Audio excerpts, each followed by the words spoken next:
গৌরব অনেক হতে পারে, বাংলায় বাঙালির গৌরবের অনেক বিষয় থাকতে পারে। সর্বোত্তম গৌরবের বিষয়বস্তু বাঙালির এই যে অনন্ত বিশ্ব ব্রহ্মাণ্ডের মালিক,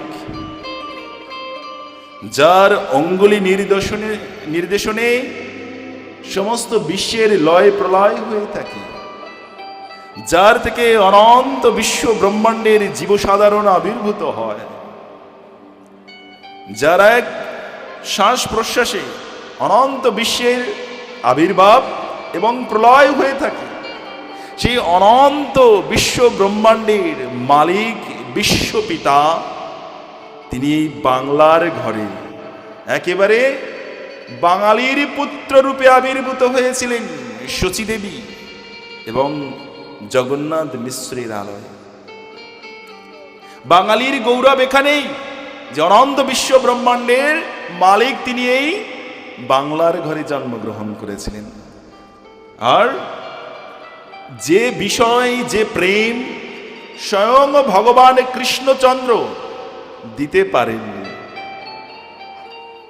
সে প্রেম, সে গোলকের বৈভব গৌরহরি প্রদান করেছিলেন।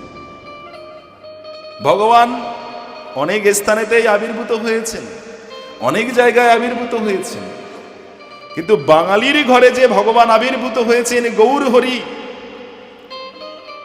সেই গৌরহরি যে বিষয় দান করেছেন না অন্য কোনো অবতারে দিয়েছেন, না ভবিষ্যতে কোনো অবতারে প্রদান করবে।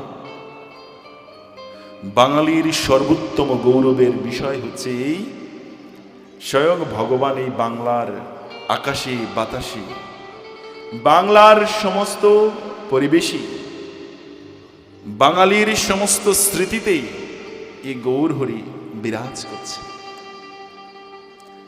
আজ সেই গৌরহরির যে সর্বোত্তম দান তা শুধু বাংলার ভিতরেই সীমাবদ্ধ নেই। আজ আমরা